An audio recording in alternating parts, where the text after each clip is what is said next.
أحداث حقيقية يوثقها لنا فهد حسن. الحقيقة أن ربنا خلق الإنس والجن عكس بعض في طبيعة الخلقة، وده راسخ في الإيمان عندنا كلنا. لكن في بعض من الناس بيصدقوا في ظهور الأشباح أو التقمص والتجسد، وفي فئة تانية بتصدق وبتؤمن وبيحلفوا وبيأكدوا إن هم شافوا أشباح حقيقية. احنا مش بصدد التكذيب أو التصديق، هما بيقولوا ان هما شافوهم زي ما احنا بنشوف بعض كده، مش مجرد توهم او خيال او ان هما متخمسين، لا لا لا، ولا حتى في الاحلام. وبدأت تنتشر الاف المقاطع كتيرة جدا في اوقات مختلفة جدا، منها اللي تم تصويره حديثا ومنها اللي تم تصويره زمان ولكن ما كانش فيه انترنت، وبدأت تترفع على النت. واصحابها بيزعموا ان هما صوروا الاشباح، وصور كتير متداولة على وسائل التواصل الاجتماعي. الصورة الأشهر هي صورة من زمن الأبيض والأسود، والصورة دي لما ظهرت على الفيسبوك عملت خوف ورعب وذعر بطريقة رهيبة، ولحد دلوقتي كل مرة حد بيشيرها بتسيب انطباع بالخوف لكل اللي بيشوفوها. الصورة دي اتصورت في العشرينات من القرن الماضي، وبيظهر في الصورة 15 فتاة من عاملات الطواحين في أوروبا. البنات دول كلهم واقفين على مدرج صغير، بحيث اللي واقفين ورا يكونوا أعلى، فبيظهروا في الصورة وكلهم مربعين ايديهم الاتنين قصادهم. الصورة ظاهرة بكل وضوح ان كل ايدين البنت قصادهم، الا ان في حاجة غريبة. في واحدة في الصورة بتظهر ايد لبنت زيادة على كتف بنت من البنات اللي موجودين، ايد شكلها غريب مخيفة.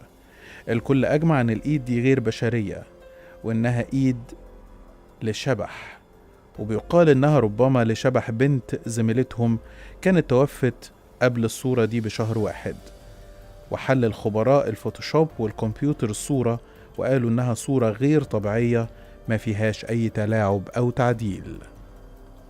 الصور دي لو هتسمع الملف بتاعنا على يوتيوب بعنوان احداث حقيقية، هتلاقي الصورة موجودة بالفعل في ملفنا على يوتيوب، وهنحطها لحضراتكم علشان تشوفوها.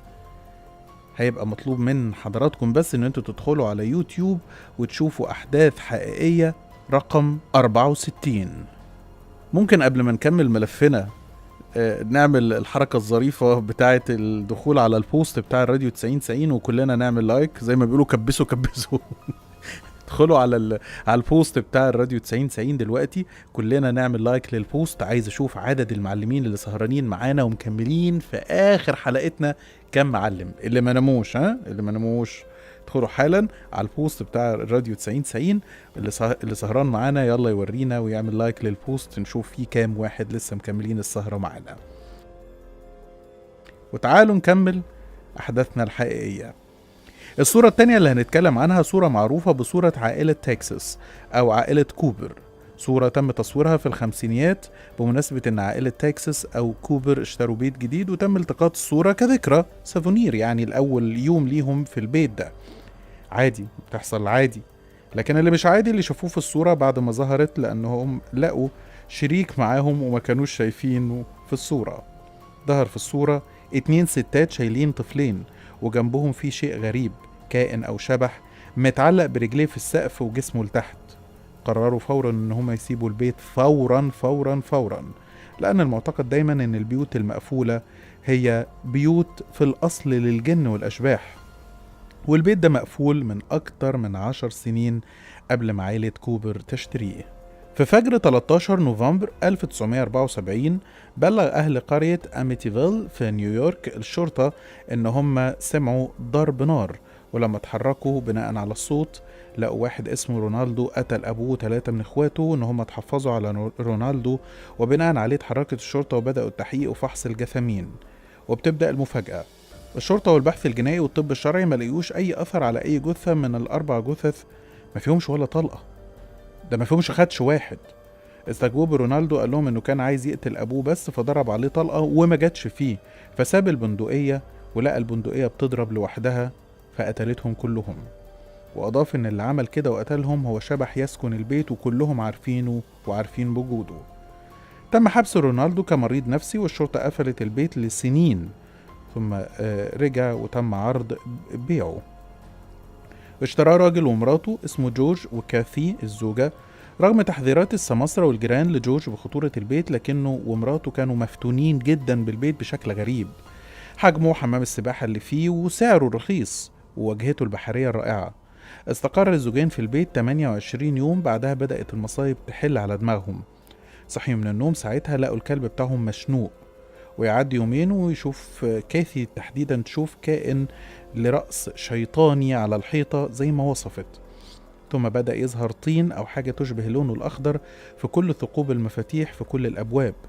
قالوا إن هما كانوا بيصحوا من النوم على صوت خبط على إزاز الشبابيك في الدور الأرضي للبيت من بره، ولما ينزلوا يلاقوا ناس شكلها غريب ولازقين وشهم على الإزاز وبيبصوا لكل ركن في البيت. وده كمان كان بيحصل بالنهار مش بالليل بس. وبعد كده قرر جورج وكاثي إن هم يسيبوا البيت وبلغوا الشرطة بكل اللي شافوه، وحصل معاهم في البيت كل حاجة حكوها. بعد كده الشرطة عينت مجموعة من المحققين في الظواهر الغريبة وظواهر ما وراء الطبيعة لدراسة البيت. راحوا اللي بيحققوا في هذا النوع من الجرائم علشان يشتغلوا زي فيلم كونجورينج كده يا جماعة، وطلب منهم يقدموا تقرير. واحد منهم كان بياخد كذا صورة للبيت من جوه، وبعد ما الصور ظهرت اتفاجئ ان صورة من الصور ظاهر فيها طفل باصص من ورا باب من ابواب الاوض كأنه بيراقب الاوضاع بره، ومحدش فيهم وجد تفسير لوجود ذلك الطفل، وتم غلق البيت نهائيا. مكملين احداث حقيقية. وسنة 1960 واحد قتل مراته واعترف بكده، وانه رمى جثتها تحت جسر بولاية كنتاكي الامريكية. والجسر ده هو طريق صغير فوق مجرى مائي، والجسر ده بيعرف باسم جسر الشبح حتى يومنا هذا، لأن من بعدها شهود عيان كتير أجمعوا إن هم مروا من هناك في أوقات مختلفة بالليل، وإن هم شافوا شبح لجسد امرأة في أول مراحل التحلل. الشبح بيطلع يقف بلا هدف عند مدخل الجسر بدون أي حركة، لكن عدد صغير من الناس قالوا إن الشبح ده بيطلع يسد الطريق ويوقف أي عربية بتمر. صاحب العربية ما بيقدرش يعدي الجسر إلا لما النهار يطلع والشبح المتوقف ده يختفي. ومع الوقت ومع كلام الناس الجسر اتهجر وما بقاش حد يقدر يجرؤ يعدي من عليه نهائيا. في مصحة قديمة لعلاج السل بولاية كنتاكي الأمريكية أيضا. وقبل التقدم في الطب في السل تحديدا، السل كان مرض بيقتل 95% من المصابين بيه، والعلاج كان بيبقى التعرض للشمس والهواء النقي، أو كان في طرق بصراحة صعبة جدا للعلاج. كان في طريقة أيضا هي إعدام المريض بالسل عشان يريحوه من تعبه، ودي كانت الطريقة الخفية في العلاج بداخل المصحة. بيقال إن تم العثور على 8000 جثة تحت شلال المية المقابل لمبنى المصحة بدون مبالغة، أسفل شلال مائي عبر نفق تحت المبنى. تم غلق المصحة، ومع الوقت واكتشاف علاجات للسل وتقدم الطب تم افتتاحها كمستشفى حقيقي المرة دي. وتم ساعتها ناس كتير بدأوا يأكدوا أنه في أرواح لناس كتير من اللي ماتوا بسبب إعدام المرضى بتظهر دايما في كل أروقة المستشفى. تم تصوير صورتين عن طريق واحد من اللي أقسموا أن هم شافوا الأشباح، وبيقولوا أن في الصورتين بتظهر ممرضة واقفة على باب أوضة معينة من الأوض. وبعد البحث عن سر وجود الممرضة دي وسؤال ناس قديمة كانت الناس دي شغالة في المصحة، اتعرف ان اسمها ماري واتصابت بالسل بالعدوى من المرضى، وتم اعدامها ايضا من قبل الطبيب رغم ان نسبة شفائها كانت كبيرة. وقالوا انه عمل كده فيها وخلص علشان انه كان اصلا على علاقة بيها وما كانش حد عايز يعرف، هو مش عايز حد يعرف السر، فقال يلا جالها المرض نقتلها. في الآخر المستشفى اتقفلت وتحولت لمكان مهجور، ولسه شبح ماري بيظهر وبيفضل لغز حتى الآن في الصورة اللي ملهاش تفسير. سنة 1940 كان في ست اسمها أندروز كانت بتزور قبر بنتها اللي ماتت وهي عندها 7 سنين بولاية كوينزلاند في استراليا. وبعد ما زارت قبر بنتها أخدت صورة للقبر ورجعت بيتها علشان تتفاجئ بعد كده لما ظهرت الصورة إن في الصورة ظهر جنب قبر الطفلة جميلة رضيعة بعمر 2 سنين. أقسمت السيدة أندروز وهي بتصور الصورة كانت لوحدها وما كانش فيه أي حد لا كبير ولا صغير ولا حتى حيوانات. وبعد بحث كبير تم معرفة إن في ناس كتير قالوا إن القبر اللي جنب قبر بنت السيدة أندروز مسكون، وإنهم شافوا عدة أشباح لبنتين رضع وتبين أن القبر فعلا لبنتين توأم كانوا رضيعتين.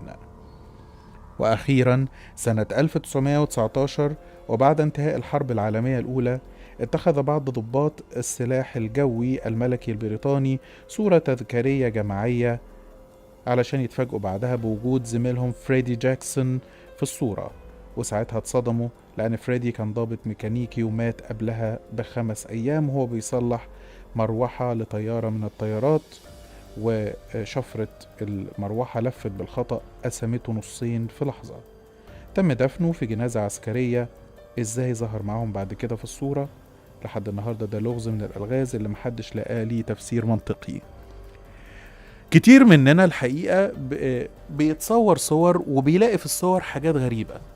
مش هقول لكم بنشوف ناس أو أشباح، بتلاقي جزء في الصورة مضبب، بتلاقي في الصورة جزء زي ما يكون عليه شبورة، بتلاقي أحد اللي متصورين في الصورة صورته ضبابية، وشه غريب، بتلاقي حاجة مش مريحة في الصورة، بتلاقي جزء تم تشويشه. خبراء عالم ما وراء الطبيعة والظواهر الغير طبيعية بيقولوا ان الجزء المتشوش في الصور دايما مش معناه ان الجزء ده او الشخص اللي متصور هو فيه مشكلة خالص. بيقولك ان كان واقف قدامه طيف خيال جن، كان واقف قدامه وهو بيتصور فتسبب في حجب صورته او خلاها بشكل غير واضح. ساعات بنبقى بنتصور سيلفي وفي حد من الصورة صورته بتطلع غريبة مهزوزة مش واضحة، بيبقى في قدامك جن وانت بتتصور. احكوا لنا في التعليقات على البوست بتاعنا على الراديو 90 على صور اتصورتوها وطلع في الصورة دي حد غريب او حد صورته ملغوشة منغبشة زي ما بنقول، واعرف ان الجن كان واقف قدامك وانت بتتصور.